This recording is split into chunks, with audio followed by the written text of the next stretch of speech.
Vamos falar então sobre Sefirah de Tiferet, é amor, é trazer o Chesed, é trazer a bondade, uma parte prática, a gente vai ver como isso. Tiferet é o saber harmonizar entre diferentes circunstâncias, também quer dizer piedade, e vamos ver hoje o que realmente significa e como aplicar o Tiferet. Na aula passada, trouxemos Chesed e Gvurah. Chesed é a bondade, Gvurah é a severidade, dois opostos na árvore da vida, estão contrapostos, o Chesed está do lado direito, o Gvurah está do lado esquerdo. Enquanto Chesed é dar, é se dar para o outro, Gvurah é reter, contenção.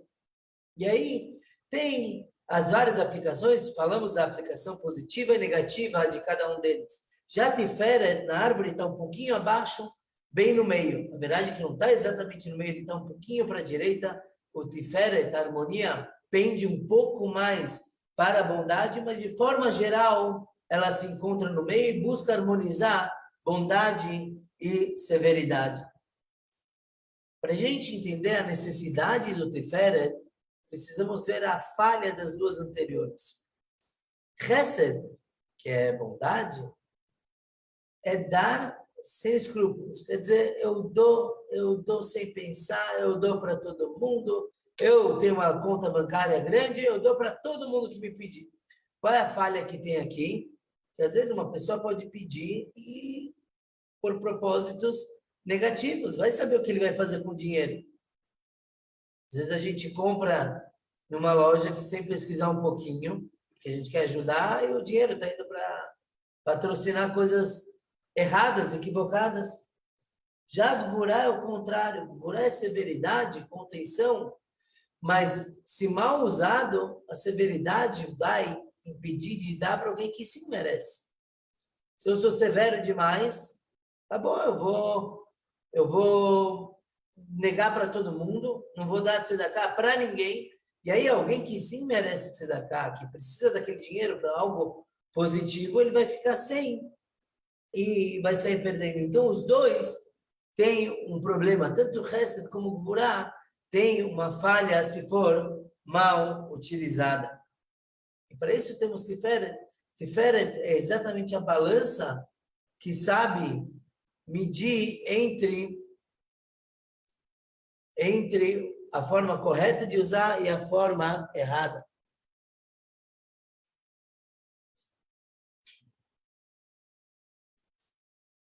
Uma vez, um homem cometeu um crime, ele está lá no julgamento. Ele tinha um advogado dele, o senhor Chesed. E o senhor Chesed falava muito bem da pessoa, do criminoso, meritíssimo, ele roubou, mas ele é uma pessoa correta, ele roubou para a família dele, ele, sei lá, começou a falar bem, isso é Chesed, né? Falar bem. Já o promotor, o senhor Gvurah, falou de jeito nenhum, um cafajeste, um malandro, roubou uma vez, vai roubar sempre, tem que ficar na prisão, prisão perpétua. Quer dizer, Gvurah ao extremo. O juiz, que tem que ser um bom Tiferet, o que ele tem que fazer? Realmente, o criminoso ele tem provas que mostram que ele cometeu crime, que ele está errado, que ele tem que ser processado. No entanto, o que vai acontecer se esse indivíduo ficar na prisão? Muito tempo. Ele roubou um pouquinho, um saco de farinha, e agora ele vai ficar na prisão o resto da vida, ou 10 anos, ou 1 ano, que seja. O que ele vai aprender na prisão é, na próxima vez, eu não vou deixar que me peguem. Eu vou me cuidar mais, eu vou correr mais rápido, eu sei onde tem câmeras e vou conseguir me esconder. Então, a Gevurah, o promotor, ele tem razão que tem que penalizar esse criminoso, mas o que vai ser alcançado com isso não é positivo. Já o Chesed, se fizer que nem o advogado quer, e não dá pena nenhuma, também está errado, que aí o cara vai aprender que ele pode fazer o que ele quiser, não tem pena, não tem castigo nenhum. os dois estariam errados.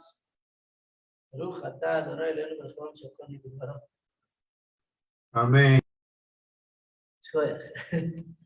O que o Tiferet faz é dar uma pena misericordiosa.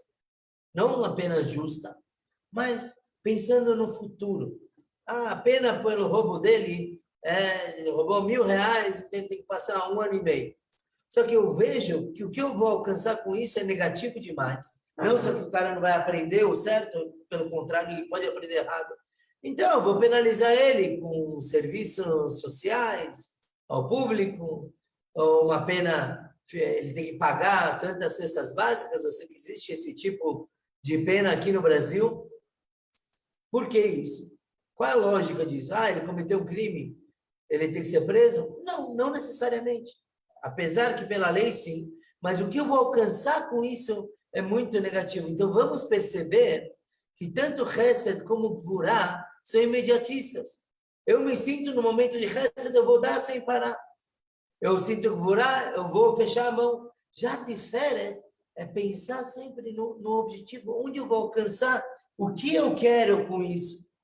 E por isso que a harmonia, porque a harmonia é eu saber pesar não só por agora, o que eu quero exatamente agora, é o que eu quero alcançar. Então, é muito normal entre casais, discussões. Um casal que nunca discutiu, tem que ver se eles realmente casaram, se a roupa estava kasher. Porque é normal um casal, homens vêm de Marte, mulheres vêm de Vênus, cada um pensa de um jeito diferente.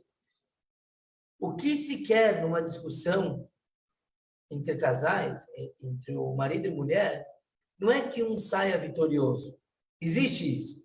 Imaginem numa discussão entre marido e mulher, que o marido consegue provar por A mais B que ele está certo e a esposa errada. Escolha, a gente vai aplaudir para ele, você é um campeão, um gênio. Adivinha quem vai dormir na sala hoje? Tem diferença se está certo ou errado. A mesma coisa, o contrário. Quando a mulher prova que ela está certa, mas ela vai ficar com o marido empurrado. O ideal, a não ser que estamos falando de um problema grave, só tem a solução sim ou não, mas o ideal é que ambos cheguem num meio termo. E a gente vai ver que, mesmo o meio termo, às vezes não é tão necessário. Mas o fato de um abrir mão para o outro, isso é tiferet. É combinar. Vamos conversar e como a gente consegue se encaixar, isso é tiferet. Então, se tiferet é tão bom, estamos em Sefirat HaOmer, e a gente tem que corrigir tiferet. O que seria meio termo no casamento assim, senhora? Tá bom. Tá certo. Quem escreveu foi um homem, claro. O que seria uma harmonia negativa? Na verdade, a palavra harmonia não é a tradução de Tiferet. Tiferet quer dizer beleza, mas também representa misericórdia, piedade. O que é um Tiferet negativo é a autopiedade excessiva. A pessoa tem o Hesed e o Gvurá equivocados, a bondade e severidade equivocadas. Então, um exemplo para isso, imaginem alguém que trabalhou muito, penou, suou para fazer o projeto dele acontecer. E depois de tanto trabalhar, ele fala, sabe o que? Eu preciso me recompensar. Ele vai e compra uma coisa que ele nunca teria comprado. Uma bobagem qualquer. Uma coisa que ele não precisava. Mas ele se sente recompensado. Isso é um tiferet negativo.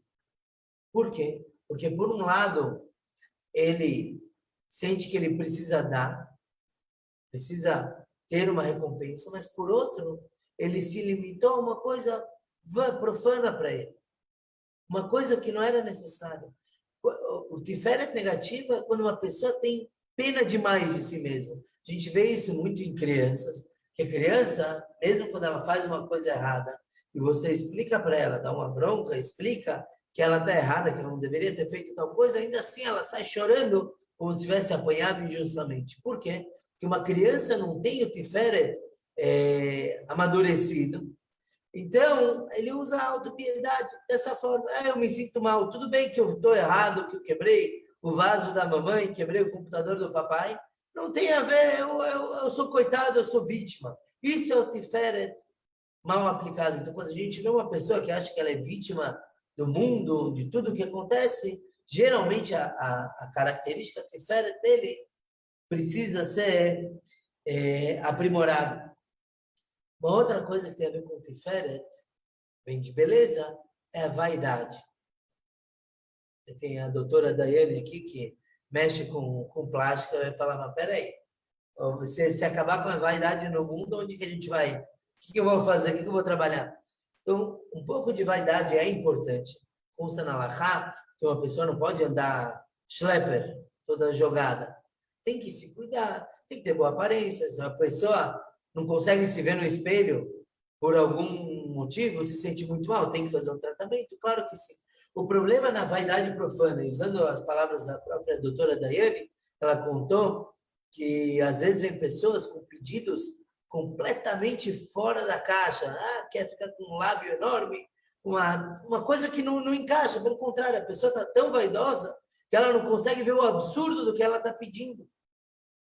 Isso também vem de Tiferet mal aplicado. Quer dizer, existe o conceito da beleza, mas a pessoa não sabe encaixar, não sabe colocar isso no lugar certo.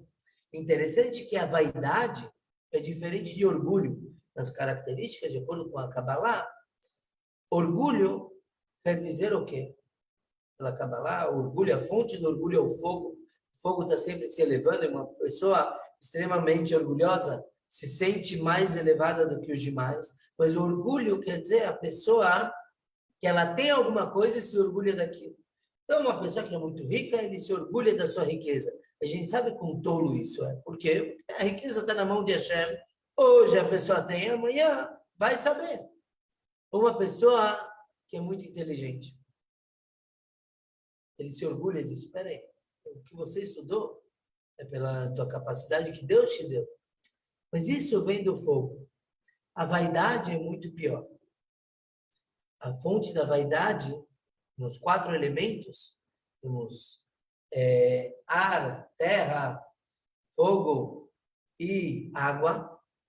Os 4 elementos, a vaidade vem do ar. Qual a diferença entre vaidade e orgulho, então? Que a vaidade é um orgulho que a pessoa tem do nada. Meile, como se diz na Yeshiva, a pessoa se orgulha de uma coisa que ela tem, não é correto.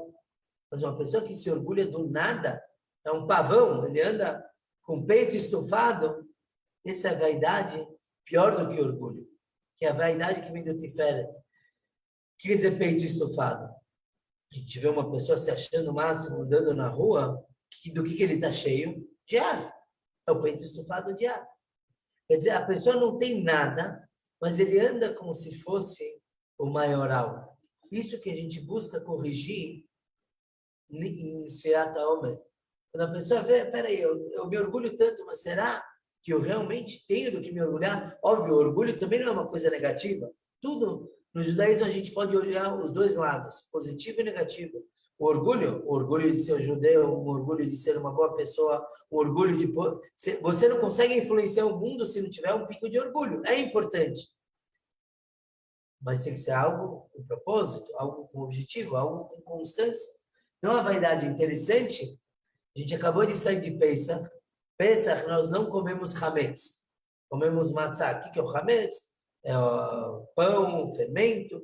Matzá é aquela massa, farinha e água. Esse ano recebemos da Ucrânia. Baruch Hashem, uma muito, muito boa. Nunca comi uma tão boa. Mas qual a diferença entre matzá e hametz? Nenhuma. É o ar. O pão é a mesma receita que a matzá, basicamente. Só que a diferença é que ele está cheio de ar. Isso que a gente luta contra o hametz em Pesach, quer dizer, essa vaidade, é a pessoa achar que ela está cheia de si, quando na verdade ela não está cheia de nada. Então esse é o primeiro ponto de Tiferet, que é a pessoa focar em realmente crescer, harmonia entre coisas positivas e com objetivo. Então, principalmente, Tiferet é a pessoa focar no outro, como que ele pode ajudar o outro. Geralmente, eu gosto de usar a expressão de Tiferet é o benefício da dúvida. Falamos que Tiferet vem entre Chesed e Gvurah. Então, se a gente vê uma pessoa fazendo alguma coisa errada, ou chegando atrasado, e a gente acha que ele é um vilão, o vilão da história, então tá certo, que o que aconteceu não é bom, não é positivo, mas tem um pouco mais de Chesed, quer dizer, benefício da dúvida, você não sabe por que isso aconteceu com ele. Isso é Tiferet. Só Chesed, você ia ignorar o que aconteceu. Gvurah, você ia cair em cima da pessoa. Tiferet quer dizer, algo pode ter acontecido, algo não. Deixa eu ver se eu posso ajudar ele. E não julgar ele de uma forma muito dura. É resumido na Hassidut, Tiferet é resumido da seguinte forma. Se é sem intelecto, a pessoa tem apenas piedade dos outros, sem influência do intelecto. Então, é negativo. O que quer dizer isso? Ele tem piedade de 100% das pessoas, todo mundo. Então, vai um cara e, Deus os livre, comete um massacre, e ele tem piedade, porque ele é uma pessoa que o Tiferet brilha nele, mas ele não tem seichel, ele não tem intelecto, ele não deixa o intelecto dele afetar suas emoções, então ele tem pena de todo mundo. Isso é correto? Claro que não. A pessoa que vai faz um tiroteio, como tem acontecido em Israel, depois pega o dito cujo, o terrorista, e tem piedade dele. Isso mostra que você não tem cabeça. Por quê? Porque ele vai repetir e vai fazer de novo. Com o intelecto, quer dizer, piedade com o intelecto, é que você vai saber para onde direcionar isso. Você vai conseguir equilibrar e focar aquilo para uma coisa positiva. Então, se uma pessoa realmente, ele é ruim, uma pessoa má, então sim, você tem que punir com toda a força da lei. Mas Tiferet é saber quando não tem que ser assim, necessariamente. Piedade, em hebraico, é rachamim. E a gente fala muito dessa palavra na nossa refeição. Quando a gente faz o Birkat Hamazon, a brachá depois da comida, então a gente fala um monte de arahaman. Arahaman é o atributo de piedade de Deus. Então a gente fala que o piedoso nos dê fartura, que o piedoso nos dê continuidade, etc. Tudo com esse termo de arahaman. Por quê? Porque eu chamo Deus de arahaman pedindo, porque talvez eu não mereça agora. Realmente, pode ser que eu fiz algum pecado, alguma coisa errada, e eu não tenho mérito suficiente para pedir que Deus me perdoe e que Ele me dê tudo que eu quero. Por isso eu uso o termo Arahaman. Porque Arahaman é Deus de uma forma que Ele vê o futuro, Ele vê o que vai sair de mim. Então Deus, apesar de agora, talvez eu não merecer o que eu estou te pedindo, mas eventualmente eu vou merecer, eu vou me tornar uma pessoa melhor, eu vou fazer caridade, eu vou buscar ajudar outras pessoas. Então, mesmo que agora eu não mereça, eu te peço agora em prol do meu futuro. Isso é Tiferet. Isso é piedade. Quando você vê onde vai parar, qual é o objetivo daquilo?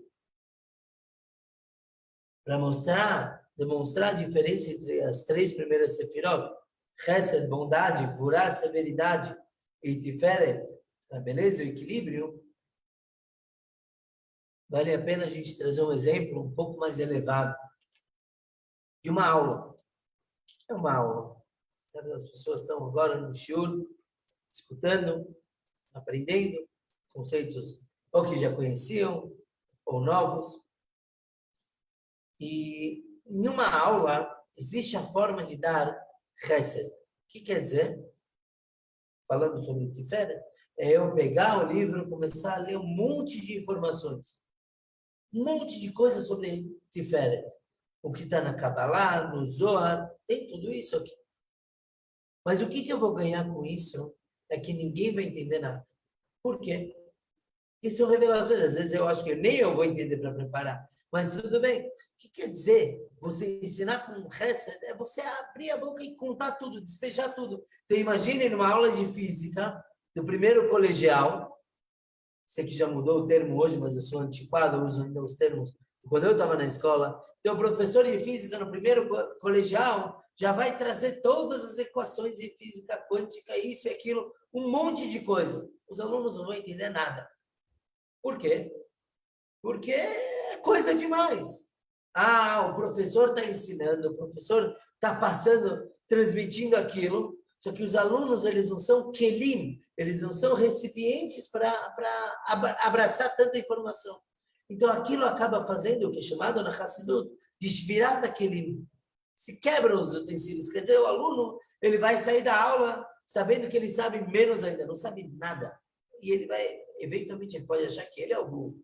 O professor é o profissional. Já a forma de ensinar oposta de gvurá, gvurá quer dizer retenção. Então, o professor, ele vai reter com ele absolutamente tudo que possa ser difícil. Então, no primeiro colegial, ele vai dar aula como se fosse para crianças de 10 anos. Por quê? Ele vai reter tudo e ele tem certeza que ele vai dar só o que os alunos vão entender. Então, ele vai dar 2 mais 2, 3 mais 3, nada do que os alunos realmente precisam. Vai dar tão mastigado que o aluno vai sair da aula também achando que não aprendeu nada. Mesmo que pode ser que o professor sim pôs uma nova informação lá dentro. Mas é vulgar demais, é fraco demais para o aluno. Isso é gvurá. O que é agora uma aula dada na forma tiferet? É quando o professor ele puxa os alunos um pouquinho mais. Ele não dá o básico, ele também não dá tudo o que ele sabe, mas ele dá um pouquinho a mais do que os alunos sabem. Quer dizer, ele estica eles um pouquinho. Numa aula de Torá, seria aquela forma de terminar a aula deixando com gostinho de quero mais, podia ter mais. Eu sei que tem mais coisa aí. É quando o professor ele faz aquele olhar de suspense no final da aula. Se eu lembrar, eu vou fazer. Ele faz aquele olhar de saibam que eu ensinei para vocês alguma coisa, mas tem muito mais que eu podia ter passado.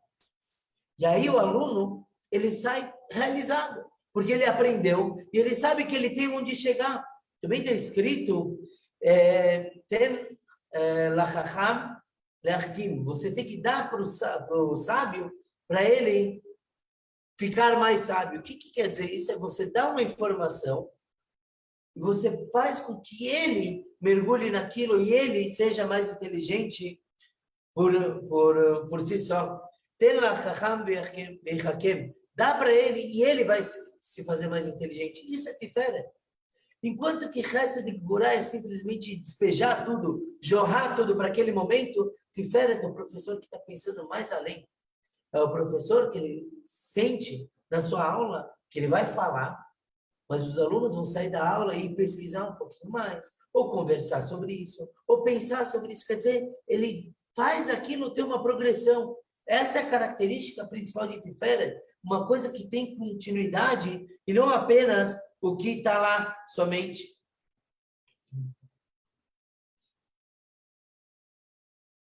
Em relacionamentos, é sempre importante a gente trazer também essa questão de Sefirot, no relacionamento, tanto marido e mulher, quanto amigos. Você vê Tiferet muito nas decisões. Como mencionamos no começo do shiur, que é os dois decidirem juntos, nem sempre um lado vai ter razão. Às vezes o marido fala uma bobagem das grandes, tem uma bobagem grande. O que as mulheres, pelo menos as que eu tenho visto, são peritas em fazer? É fazer o marido pensar que nem elas. Eu acho que, já que mulheres se preocupam geralmente mais com a beleza, eu acho que elas têm mais tiferet. Mas o marido também tem isso. Às vezes, eu chego com uma ideia em casa, que eu gostaria que minha esposa me apoiasse, mas logo de início ela fala, não, está mexendo. Então, o que se faz nesse momento? Como que você aciona o modo Tiferet? É quando você começa a trocar ideias e a pessoa é levada a pensar como você. Não, você não está enganando ela, você não está iludindo ela. Mas, na maioria das discussões, o que falta é comunicação. Tem uma briga, uma discussão, eles não se comunicaram direito. Por exemplo, o casal vai fazer as compras E aí a esposa adorou uma cortina. E o marido detestou. Não, detestou não vai dar certo. Mas o marido acha que não tem que comprar aquela cortina. E aí, o marido, o que ele deve fazer? Se ele é rojo, o que ele deve fazer? Não é falar para a esposa, não, eu não vou deixar você comprar isso, você colocar isso na sala, eu vou arrancar. Não. Ele tem que explicar, talvez nos termos dele, por que ele acha que não serve. Olha, querida, realmente a cortina cairia muito bem na sala, mas vai tampar tanto a luz que vem de fora que eu vou precisar gastar mais com energia, trocar a lâmpada e vice-versa. Às vezes o que falta é informação. A esposa vendo que realmente a cortina vai deixar a sala bonita, mas eles vão gastar o dobro em energia por mês. Então não faz sentido insistir naquilo. A mulher também. A mulher pode falar o que ela quer e impor no marido. Tem direito, claro. Mas quão produtivo isso vai ser? O que vai sair dali é uma briga, uma discussão, um mal entendimento. Não, mas eu quero essa cortina, por que eu quero? Porque veja como combina com a cor dali. E com isso o marido ele pode ser levado a entender como a esposa. Ou pelo menos aceitar nos termos dela. O que acontece nas discussões que faltam harmonia é sim porque sim, não porque não e acabou. E não funciona assim. Nenhum relacionamento tem como durar. O certo é ir conversando e ver onde dá. Certa vez tinha um judeu, na época do Baal Shem Tov, 300 anos atrás, chamado de Baruch Lipa. Baruch Lipa era um judeu que cresceu na comunidade ortodoxa hassídica e eventualmente, perdão, não hassídica, apenas ortodoxa, e ele abandonou o caminho, abandonou a Torá, foi viver como o povo que o cercava. O Baal Shem Tov mandou então um Hassid ir lidar com isso. Um dos seus discípulos, esse discípulo viajou. Esse Baruch Lipa, ele era muito rico. Ele tinha pomares. Então o Hassid, como se diz, ele se ofereceu para trabalhar num dos pomares, se ofereceu para um gerente que contratou ele e passou a trabalhar lá. Passaram-se alguns dias, Baruch Lipa percebeu um religioso trabalhando, ele foi lá, trocou uma palavrinha. E aí ele viu que esse Hassid era além de bom trabalhador, ele conversava bem, era gostoso falar com ele. Eles foram conversando de vez em quando. O Baruch Lipa explicava as teorias dele, por que ele é contra a religião. E o Hassid falava assim, você tem razão, olha, eu nunca pensei nisso. Sempre essa era a resposta, você tem razão, eu nunca pensei nisso. E com o tempo, o Hassid não foi quebrando os argumentos do Baruch Lipa, ele não foi com dureza, ele foi conversando, talvez assim, talvez assim.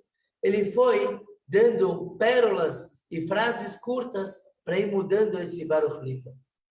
E quando o Hassid sentiu que o Baruch Lipa tinha absorvido o suficiente, um dado dia ele sumiu, voltou para o Baal Shem Tov e nunca mais, ou por um tempo, ele não apareceu na frente de Baruch Lipa. Baruch Lipa, depois daquelas pequenas informações que o Hassid deixou com ele sobre Torá, ele acabou retornando ao caminho da Torá. E um dia, ele encontrou o Hassid na rua. Ele foi lá, deu um abraço nele, obrigado, você me fez eu fazer tchuvá. E o Hassid respondeu para o Baruch Lipa, falou, não, eu não fiz nada. Eu não te convenci a nada. O que eu fiz foi te dar algumas informações que você não tinha. Fui responder algumas dúvidas que você tinha. Quem fez chuvá foi você. Você decidiu retornar ao teu caminho. Isso é Tiferet. Tiferet não é você quebrar os argumentos de alguém na hora. O que você ganha com isso? Nada. Só uma pessoa emburrada que não vai querer mais falar contigo. Tiferet é você jogar pequenas informações. E aquilo, com o tempo, vai fazer com que o outro, se você tiver razão, se você for correto, o outro aprenda e absorva o que você quer passar para ele. Então, a característica de Tiferet, de ser continuidade, é a principal. Enquanto que as outras são, no momento, agora eu estou bondoso, agora eu sou severo, Tiferet é pensar no futuro, jogar aquelas informaçõezinhas para, eventualmente, a pessoa compreender. Justo, interessante que agora que eu estou vendo o pessoal que está aqui no Zoom, realmente fica a dica. A gente tem, às vezes, discussões, coisas para tratar, coisas para melhorar. Não é combatendo de cara, de frente, que a gente consegue ganhar. A gente pode ganhar uma batalha, mas a guerra está perdida. O correto, primeiro que é meio até absurdo falar de discussões e relacionamento como batalha e guerra, óbvio, né? Afinal de contas, o propósito dos dois tem que ser o bom e o positivo, estarem juntos, mas realmente numa discussão, num confronto, é jogar aos poucos, é trazer a pessoa para si e não confrontar. No shiur passado, vimos que Chesed, bondade, é o Abraham, e o Isaac é severidade. O terceiro patriarca é o Jacó, e ele representa a Tiferet. Se a gente olha na história, o Abraham, mesmo sendo muito bondoso, teve um filho que saiu do caminho, Ismael. O Isaac, sendo severo por Deus também, teve um filho que era o Esaú, também era severo, também lidava com caça, mas era um perverso. Já o Jacob teve 12 filhos e os 12 eram pessoas corretas, os 12 seguiram no caminho do pai. Quando ele estava doente, eles falaram para ele, Shema Israel, escute Israel, que é o nome de Jacob também. Deus é nosso Deus, Deus é um, quer dizer, todos os 12 seguiram o caminho do pai. Apesar dele ter tido mais filhos, 6 vezes mais filhos do que seu pai e seu avô, ele teve sucesso. Ele era Tiferet. E Tiferet, como que é chamado na reza, a gente fala, Titen emet le Yaakov vechesed le Abraham. Dê a verdade para Yaakov e a bondade para Abraham. Tiferet é a verdade. Ser uma pessoa verdadeira é ser uma pessoa Tiferet. Tem uma pergunta que desponta na hora. Como Yaakov era verdadeiro? Ele roubou as bênçãos do pai dele. Ele enganou o pai.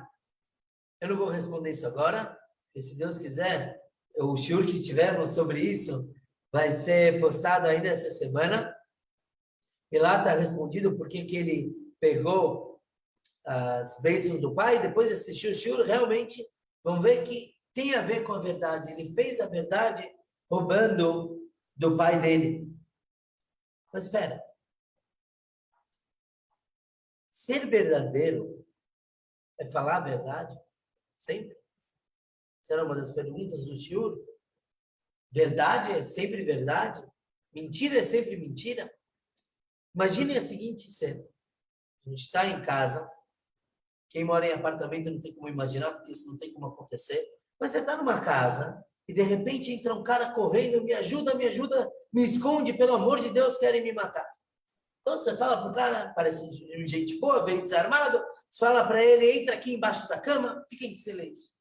2 minutos depois, bate na porta um cara com aparência de mafioso, uma pistola na mão.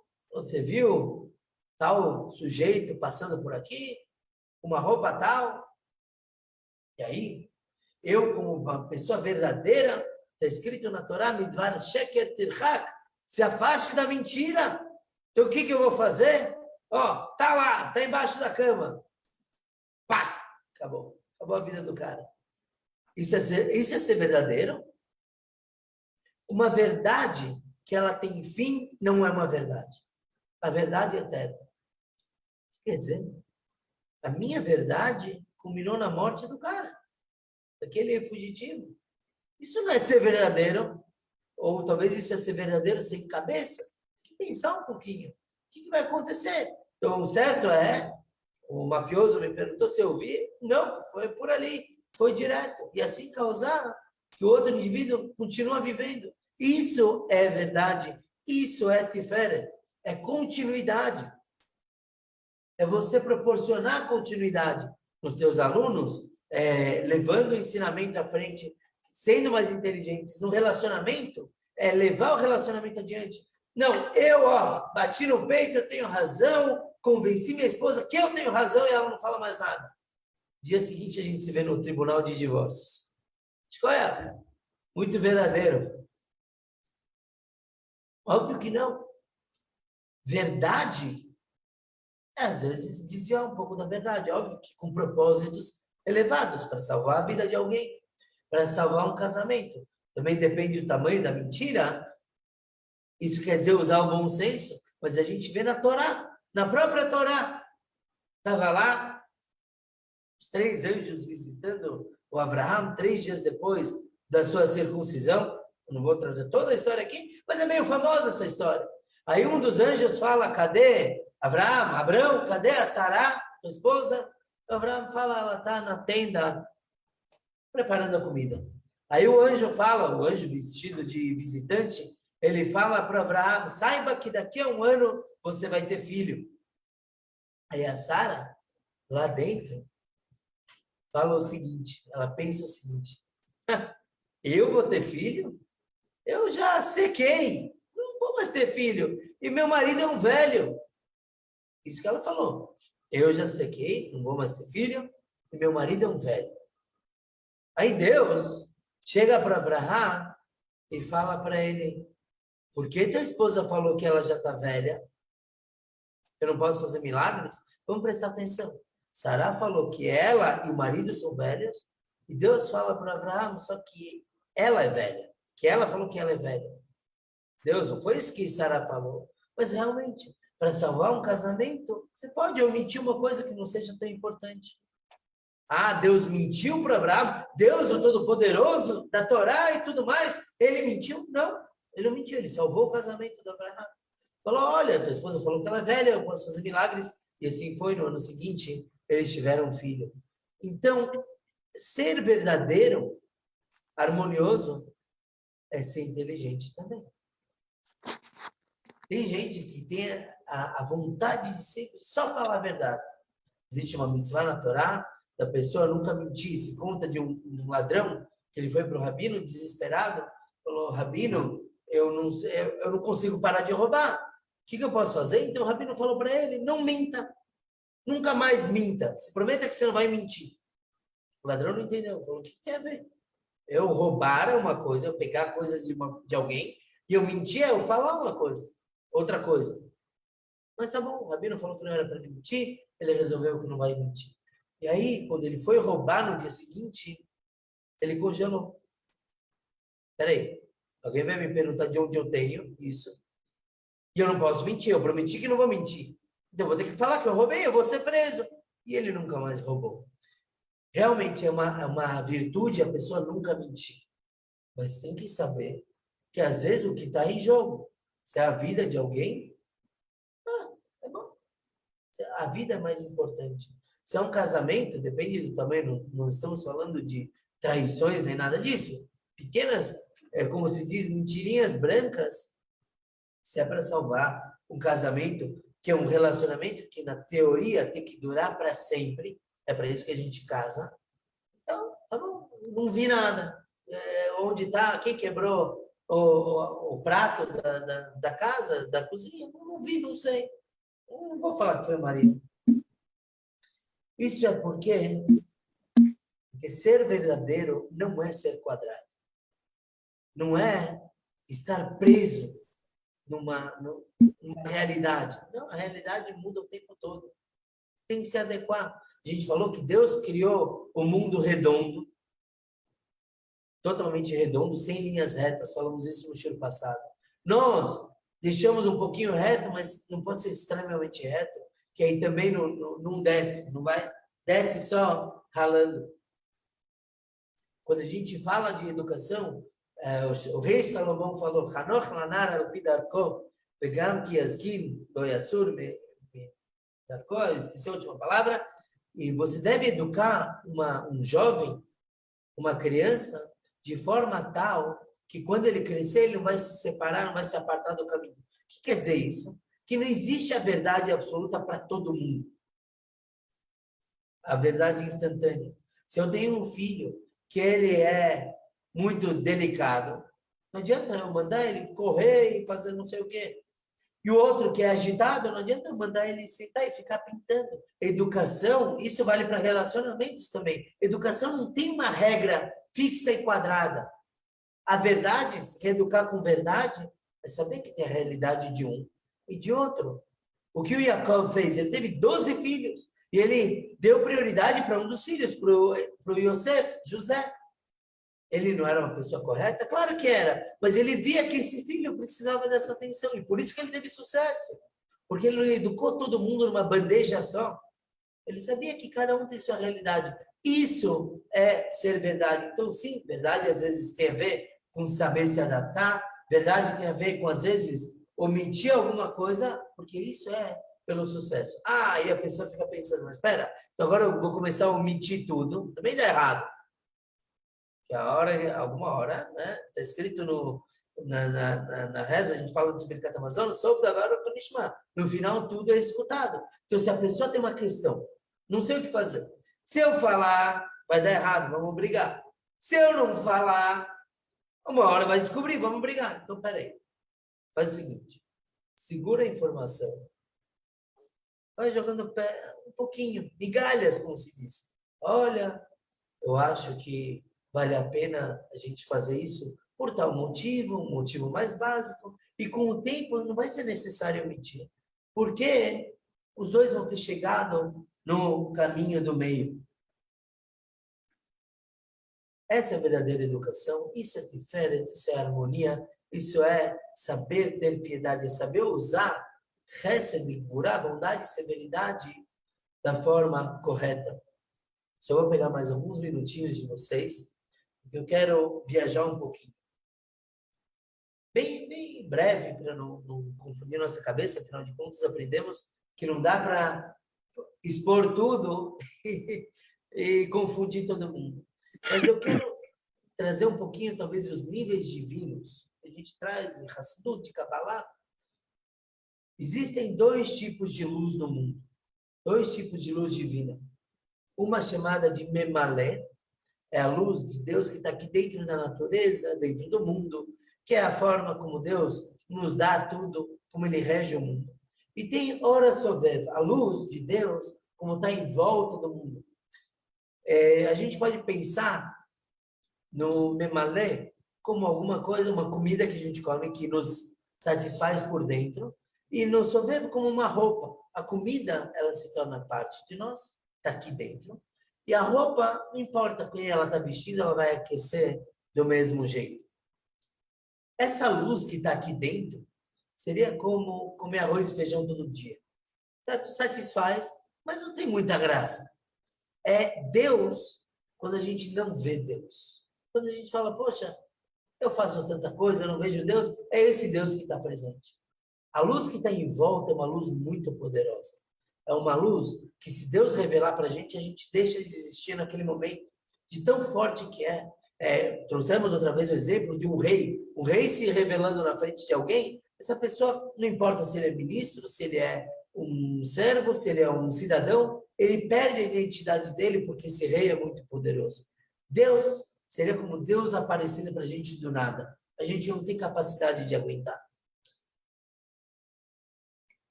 Essa luz tão grande é chesed, é bondade. Sabe? Muita bondade a gente não aguenta. Num relacionamento existem, geralmente maridos fazem isso. Eles dão muita coisa para a esposa. Dão luz, dão tudo. A realidade é que isso é uma forma de manipulação. Por quê? Ele prende a esposa numa jaula de ouro.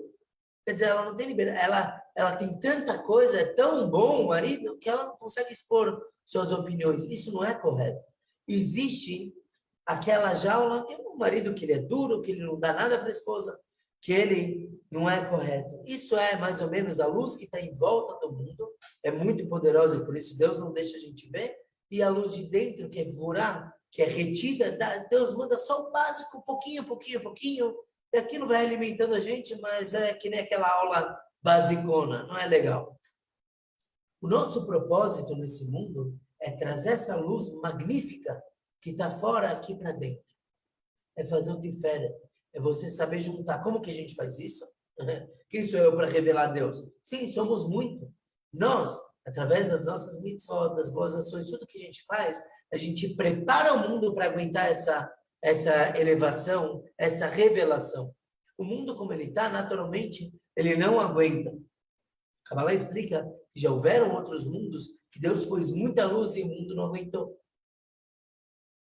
Nosso trabalho, então, é elevar esse mundo a ponto dele, sim, aguentar essa luz. Então, eu trouxe isso só para entender que mesmo nos mundos espirituais e abstratos, Deus também age dessa forma. Para nós, Deus dá com muita severidade, só um pouquinho. Por fora, ele aguarda para dar o máximo que ele pode, ele mesmo. E nós temos que saber equilibrar o mundo para poder, sim, receber essa luz magnífica. Então, de forma bem resumida, Tiferet, que é o equilíbrio. Hoje, semana que vem, que é a semana do Tiferet, a gente tem que mentalizar como equilibrar nossos relacionamentos, tanto de iguais, quer dizer, marido, mulher, amigos, amigas, como de cima para baixo, nós e nossos filhos, nós e nossos pais, nossos mestres. Saber equilibrar, saber que é importante ter Hesed, é importante ter Gvorá, é importante dar muito, é importante saber reter, mas sempre com cabeça, sempre aplicando Tiferet, que é a harmonia entre tudo. Se Deus quiser, semana que vem a gente vai continuar com as próximas, se Deus quiser, 3 Sefirot, e espero ver todos lá com saúde, se Deus quiser. Muito obrigado a todos que participaram aqui no Shiur.